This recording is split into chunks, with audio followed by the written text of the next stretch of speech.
Добро вечер во вестите на 1 ТВ.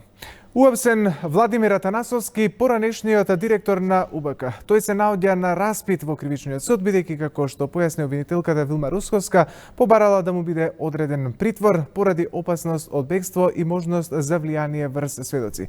На терен е колегата Игор Стефановски, го вклучуваме Линковски во ова издание на вестите. Игор, кои се последните информации од терен? Така, последните информации се дека околу пред 15 на минути е почнат распитот за Владимир Атанасовски, поранешниот директор на управата за безбедност и контраразузнавање во кривичниот суд, и тој во овие моменти треба да одговара на прашање на судија на претходна постапка. Внатре според нашите информации токму обвинителката Вилма Русковска, која што војно и шефица на обвинителството за организиран криминал и корупција и која што го води предметот за 27 април, како и за оваа предистрага. На Владимир Атанасовски натовар му се става кривичното дело здружување заради непријателска дејност по кривичниот законник.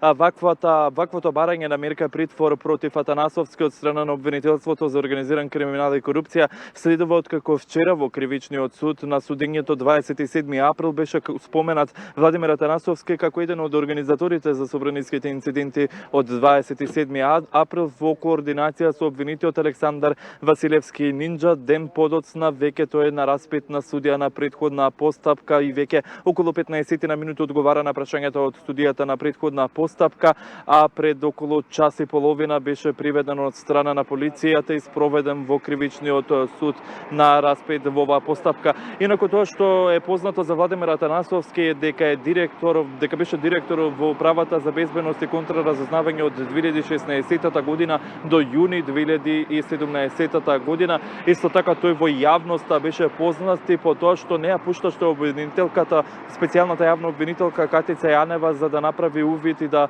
одземе податоци од управата за безбедност и контраразузнавање есента во 2016 година, веднаш неколку месеци и дена откако тој беше назначен на директорската позиција во управата за безбедност и контраразузнавање. 2 години подоцна тој одговара според кривичниот закон, но со основи на сомненија од обвинителството за организиран криминал, откако вчера беше споменат за собраниските инциденти од 27 април минатата година. Како што кажав и пред малку, веќе околу 15 на часа тој дава одговор, односно е испрашуван од судија на претходна постапка, а се сомничи за кривичното дело здружување заради непријателска дејност, и обвинителството се сомнева дека тој може да се даде во бегство и да влијае врз сведоците, и токму затоа против него е побарано мерка притвор. Александар, доколку имаш прашања, повели. Игор, доколку тоа е се што имаш во ова јавување на вестите, ти благодарам за информациите. Секако доколку добиеш нови информации, те очекуваме со повторно вклучување во текот на вестите. А ние продолжуваме со останатите содржини. На денешното рочиште за собраниските инциденти од 27 април минатата година сведочеше обвинетиот Игор Јук. На распит во обвинителството за овој предмет денеска беа и председателот на собранието Талат Џафери и потпредседателот Горан Мисовски. Од наредната недела се очекува стартот на завршните зборови за судскиот процес за собраниските инциденти. За 2 дена во кривичниот суд ќе се презентираат доказите на Александар Василевски Нинџа, негова одбрана и тројца сведоци, меѓу кои братот на Нинџа Благој Василевски и вработениот во УБК Дејан Димковски, викан боксер, кој според сведоштвата имал удел за крвавиот четврток. Во петок ќе се презентираат дополнителните листи на докази ако ги прифати судот. Дел од обвинетите не се одбранија. Игор Јук вели поради политичките повици влегол во собранието, но никој не го натерал. Прашан од обвинителката Вилма Русковска дали мислели на Никола Груевски, кој јавно го повика народот да ја зема судбината во свој раце, а не по папучи да седи дома. Јук со одговор: мислам на сите функционери од директори до председателот на државата, освен на пратеникот Антонио Милошовски кој им давал поддршка. За Груевски рече дека бил добар премиер, ама лош лидер на ВМРО-ДПМН. За мојата партија јас сум ги вршил сите работи што човек од мој калибар може да ги изврши.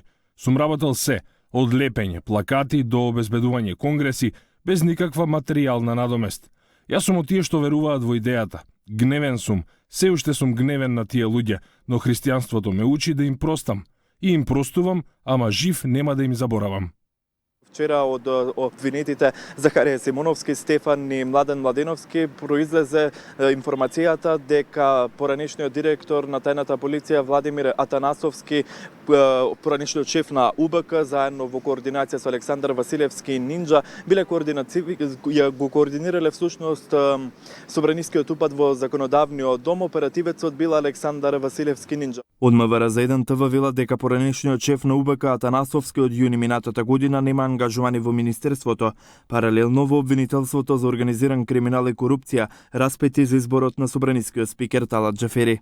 Како и секој граѓанин на Република Македонија, и јас како Талат Џафери, повикан од соодветната надлежна институција, се одазвав на поканата како што е пропишано со процедура и тука по однос на тоа нема никаква разлика по однос на однесувањето. Од тоа здружение во обвинуваат дека сте избран насилно и со самоволие. Не е моја обсег на размислување здружението, може да каже што сакате.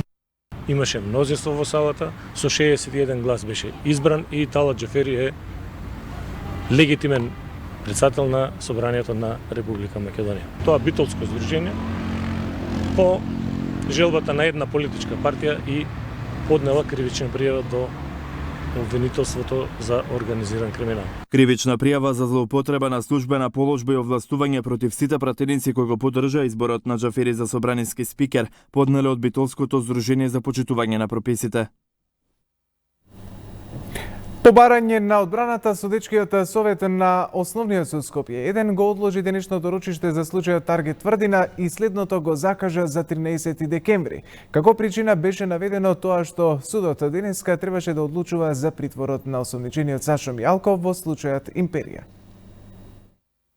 По барање на одбраната на поранешниот директор на Управата за безбедност и контраразузнавање Сашо Мијалков, Судечкиот совет на Основниот суд Скопје 1 денеска го одложи рочиштето за случајот Таргет Тврдина.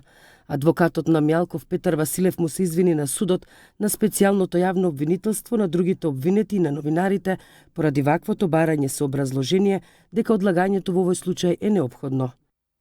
Причина за барањето за одлагање на рочиштето е тоа што Кривичниот совет на Основниот суд Скопје 1 треба да одлучува по притворот на осомничениот Сашо Мијалков во случајот Империја. По кратката консултација, судот го прифати барањето на одбраната на Мијалков со образложение дека во ист ден и разлика од 1 час се закажани рочиште за случајот Таргет Тврдина и јавна седница во врска со притворот на Мијалков за случајот Империја. Во предметот Таргет Тврдина претходно определениот притвор на Мијалков му е укинат со решение на судот, но по предлог на специјалното обвинителство, судија на претходна постапка во предметот Империја му определи 30 дена притвор заради постоење на опасност од бегство и влијание врз сведоци. Во случајот Таргет Тврдина обвинети се 11 луѓе, 9 од нив се од МВР, односно УБК, 2 од нив поранешниот началник на 5-та управа во МВР Горан Груевски и вработениот во УБК Никола Бошковски се во бегство во Грција. Обвинети се и поранешната министерка за внатрешни работи Гордана Јанкуловска, поранешниот директор на УБК Сашо Мијалков, шефот на неговиот кабинет Тони Јакимовски и уште 6 други луѓе од управата. Според обвинението, преку 3 системи за следење на комуникациите во УБК во периодот од 2008 до 2015 година незаконски биле следени околу 4500 телефонски броеви за кои воопшто не биле издадени судски наредби. Комуникацијата била следена пред да бидат издадени и по завршување на траењето на важноста на судските наредби и на безмалку 1600 броеви, или речиси 6000 телефонски броеви. Прислушувани биле над 20.000 граѓани. Следното рочиште за Таргет Тврдина е закажано за 13 декември годинава. Објавувајќи допис на министерот за транспорт и врски Горан Сугарески до државниот правобранител испратен вчера, Тони Менкиновски од ВМРО ДПМН денеска потенцираше дека специјалното јавно обвинителство треба да го стопира предметот Топлик, бидејќи Сугарески посочил дека државата не била материјално оштетена. Во предметот Топлик, кој се води за продажба на државно земјиште за изградба на комплексот Сончев град во Сопиште, првоосомничен е поранешниот министер за транспорт и врски Милејана Киевски. Презентирајќи одговор на барање за произнесување на Министерството за транспорт и врски до државниот правобранител, Тони Менкиновски од ВМРО ДПМН денеска посочи дека подитно мора да биде повлечен судскиот предмет Топлик, бидејќи, како што тврди Менкиновски, повикувајќи се на Сугарески, биле заштитени имотните права на државата во предметот кој се води против поранешниот министер Миле Јанакиевски. Во рацете јас држам еден допис кој е од министерот за транспорт и врски Сугаревски. Во овој допис министерот Сугаревски образложува дека во предметот Топлик нема материјална штета. Дополнително, министерот Сугаревски образложува дека штетата, која е предпоставена од страна на јавното обвинителство, нема да ја побаруваат и дотолку повеќе господинот Сугаревски во крајната сентенца на неговиот допис наведува дека со постапката која се водела, се заштитени имотните интереси и права на Република Македонија. Со откажувањето на Министерството за транспорт и врски за оштетно побарување не постои кривично дело. Ние повеќе немаме предмет. Посочувајќи дека специјалното јавно обвинителство има обврска да ги достави сите докази кои се во штета или полза на обвинетите, Менкиновски најави кривична пријава.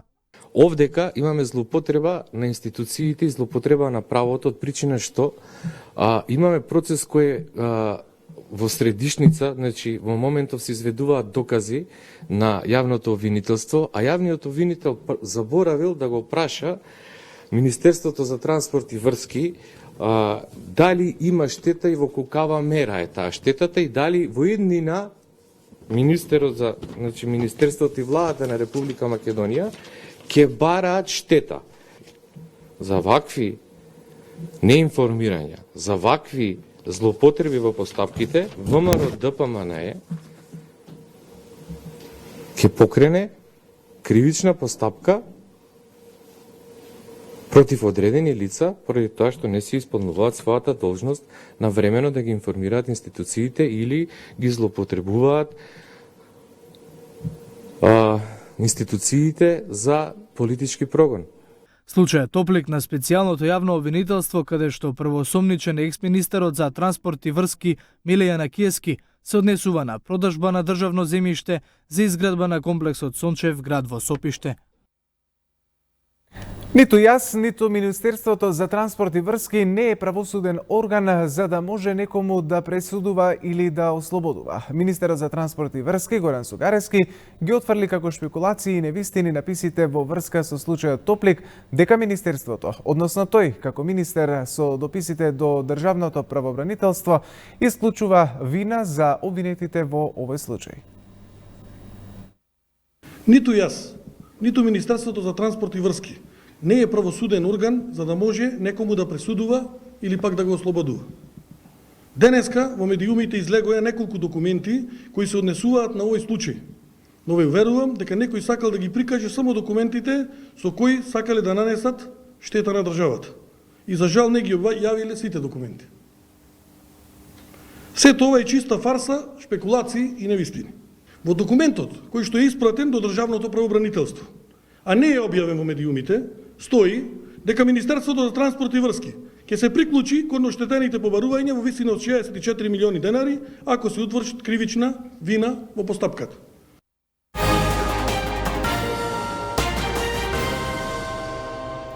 Првата јавна расправа за уставните амандмани произлезени од договорот од Преспа ќе се организира утре во владата. Ќе бидат поканети представници од универзитети, институции и граѓански организации.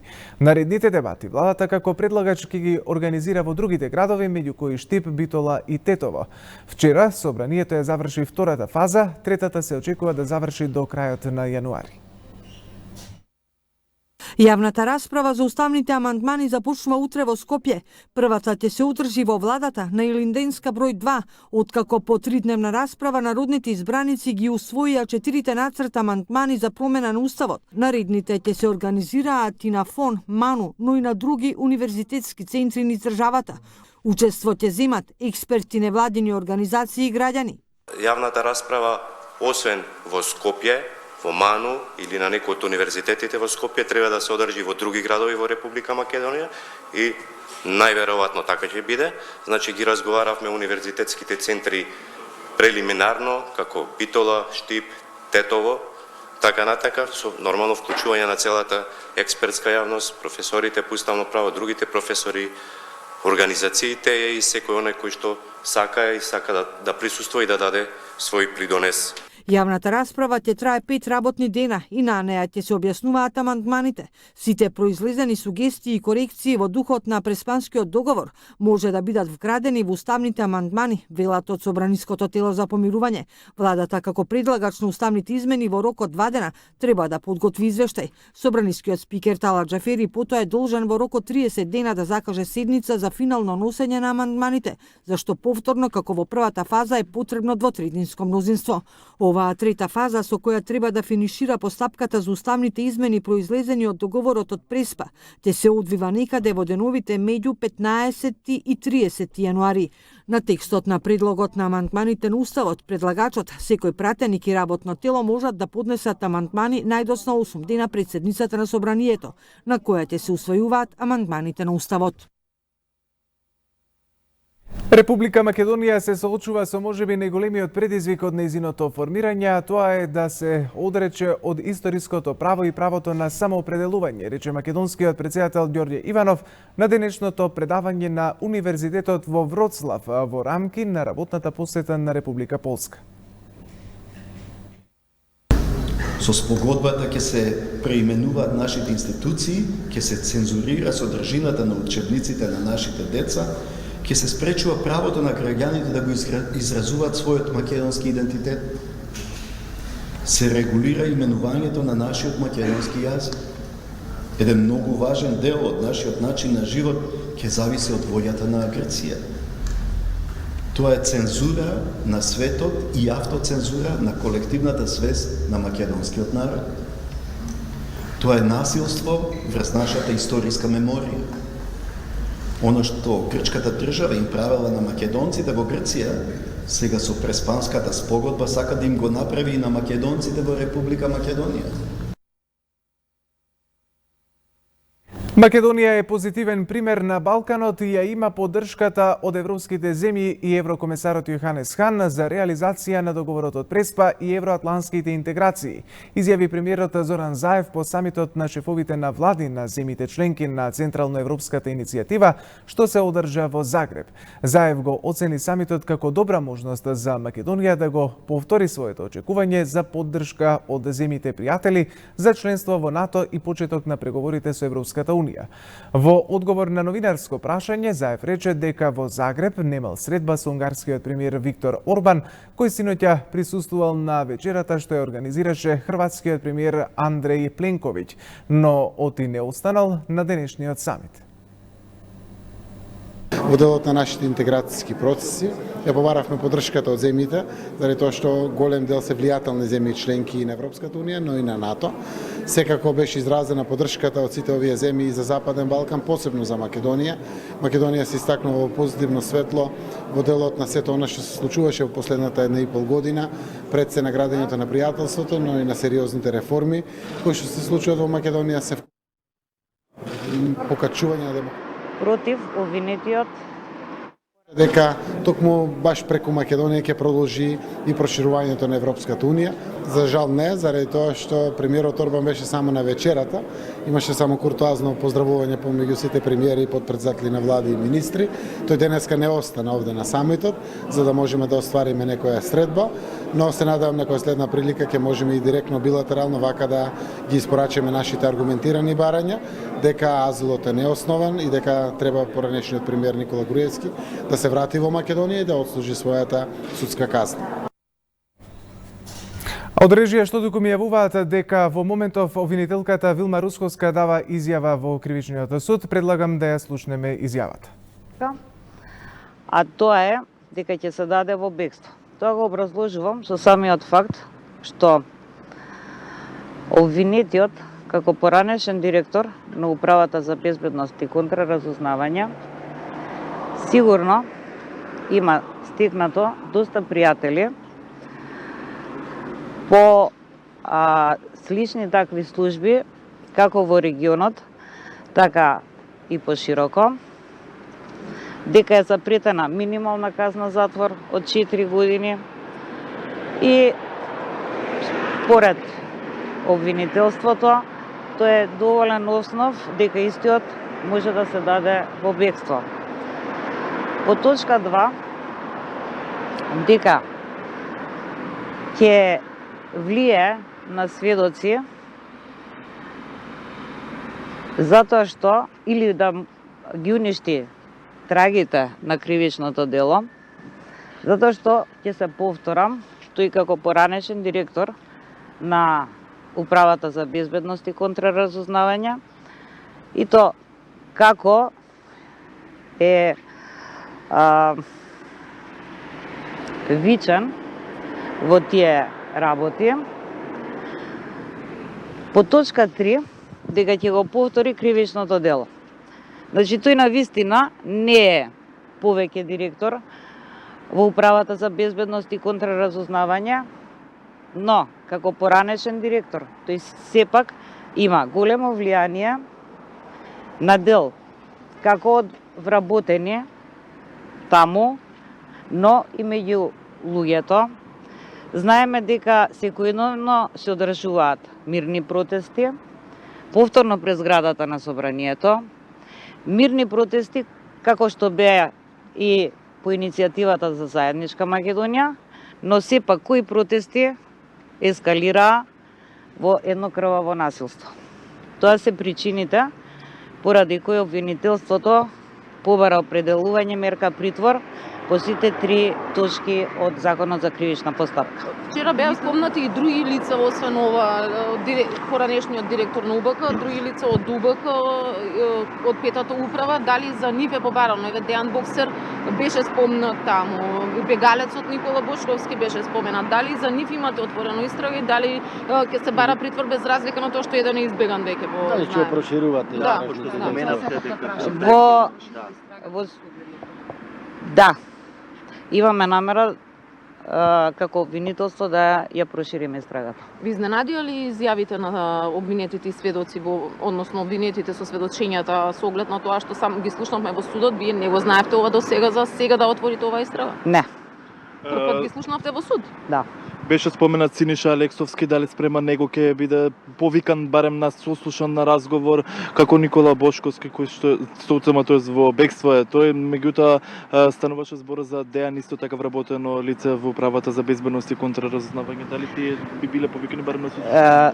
Вака, да разграничиме неколку работи.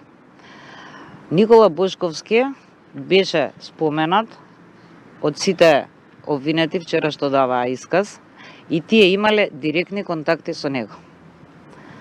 Синиша Алексовски вчера, и сами сте свесни дека беше споменат како некој разговарал со него, па ја пренел информацијата. Така да не можеме да ги ставиме на исто равниште спомнувањето на едниот и на другиот. Имате ли сепак индици дека од кабинетот на Иванов сеисценирано прогласување на воена состојба? Со оглед на сведочењата, може би имате и други докази? Не, сега за сега, освен тоа немам други. Обвинителството не располага со други докази. Дали ова дело дона проширување за организаторите кои што и одамна го најавувавте? Вака. Предистражната постапка за организаторите се уште трае. Ова, ќе повторам, е само резултат на вчерашното сведочење на обвинетите. Пошто за колку лица имате индиции дека биле соучесници или како организатори, бидејќи споменавте проширување на обвинение? Вака, индиции во оваа фаза не можам да споменувам, особено за колку лица имаме индиции. Свесни сте и вие за тоа. Обвинителки, бидејќи става збор за еден човек сега, а има предистражна постапка и за организаторите и така натаму, други луѓе се споменуваат. Дали ова значи дека сега ќе следи обвинение само за овој човек или не? Дали понатаму било Каква ќе биде споена постапката сега? Тоа прашувам.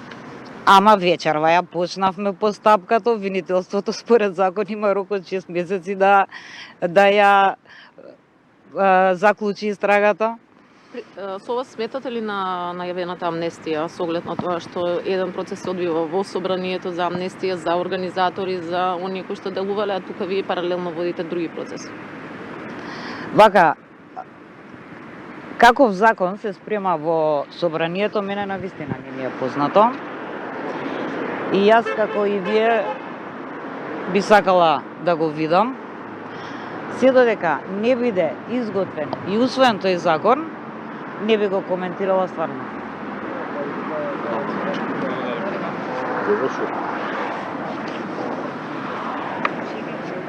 Од тук.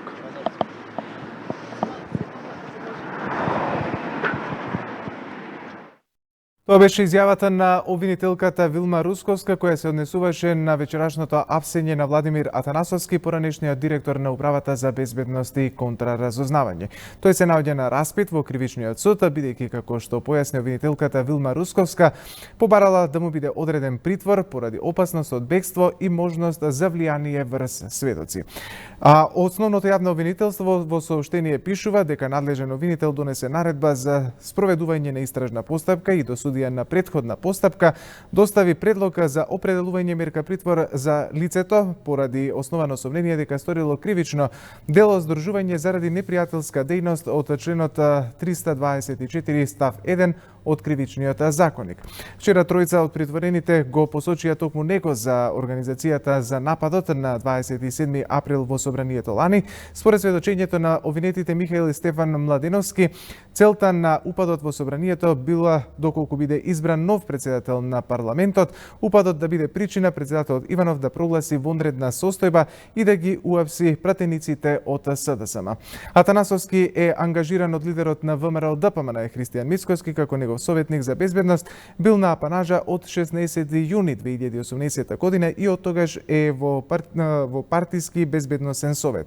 На функцијата директор на Управата за безбедност и контраразузнавање дојде на 1 септември 2016 година, откако Саша Мијалков си поднесе оставка поради судирот на полициските сили со вооружената група на Косово од Косово во Кумановска диво населје, кога загина 8 припадници на Министерството за внатрешни работи. На функцијата остана до 16 јуни 2017 година, додека се уште не беше почната истрагата за организирање на настаните од 27 април и на се што им претходело на тие настани. Впрочем, со оваа информација го заокружуваме и овој преглед на вестите. Останете со нашата програма и имајте пријатна вечер.